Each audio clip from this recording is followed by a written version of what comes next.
ઉપરાષ્ટ્રપતિનો ઉત્તર પૂર્વનો પ્રવાસ શરૂ. નાગાલેન્ડ વિશ્વવિદ્યાલયમાં પદવીદાન સમારોહમાં આપી હાજરી. ઉપરાષ્ટ્રપતિ સીપી રાધાકૃષ્ણન આગામી 8 માર્ચ સુધી ઉત્તર પૂર્વીય ભારતની સત્તાવાર મુલાકાતે છે. પ્રવાસના પ્રથમ દિવસે તેઓ નાગાલેન્ડ વિશ્વવિદ્યાલય 8માં દીક્ષાંત સમારોહમાં મુખ્ય અતિથિ તરીકે ઉપસ્થિત રહ્યા હતા. આ ભવ્ય સમારોહમાં તેમણે સ્નાતક અને અનુસ્નાતક થયેલા વિદ્યાર્થીઓને શૈક્ષણિક પદવીઓ એનાયત કરી હતી. કાર્યક્રમ દરમિયાન નાગાલેન્ડના રાજ્યપાલ અને અન્ય વરિષ્ઠ અધિકારીઓ પણ મંચ પર ઉપસ્થિત રહ્યા હતા, જેમણે ઉપરાષ્ટ્રપતિનું ઉષ્માભર્યું સ્વાગત કર્યું હતું. પોતાના સંબોધનમાં ઉપરાષ્ટ્રપતિએ રાષ્ટ્ર નિર્માણમાં યુવા શક્તિના મહત્વ પર વિશેષ ભાર મૂક્યો હતો. તેમણે જણાવ્યું હતું કે ઉત્તર પૂર્વીય રાજ્યના વિકાસ વગર અખંડ ભારતના સર્વાંગી વિકાસ શક્ય નથી. આ પ્રવાસના વિશ્લેષકોના મતે કેન્દ્ર સરકારની એક્ટ ઈસ્ટ નીતિ હેઠળ આ ક્ષેત્રમાં શૈક્ષણિક સાધનો અને આંતરમાળખાકીય સુવિધાઓને મજબૂત બનાવવી એ પ્રાથમિકતા છે.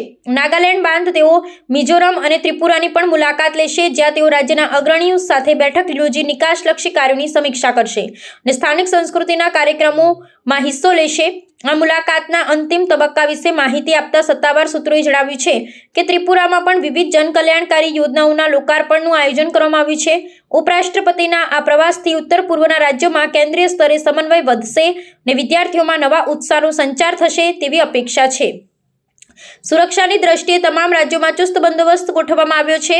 8 માર્ચના રોજ પ્રવાસ પૂર્ણ કરી તેઓ નવી દિલ્હી પરત ફરશે, જે પૂર્વે તેઓ મિઝોરમની રાજધાનીમાં નાગરિક સંવાદ કાર્યક્રમને પણ સંબોધિત કરવાના છે.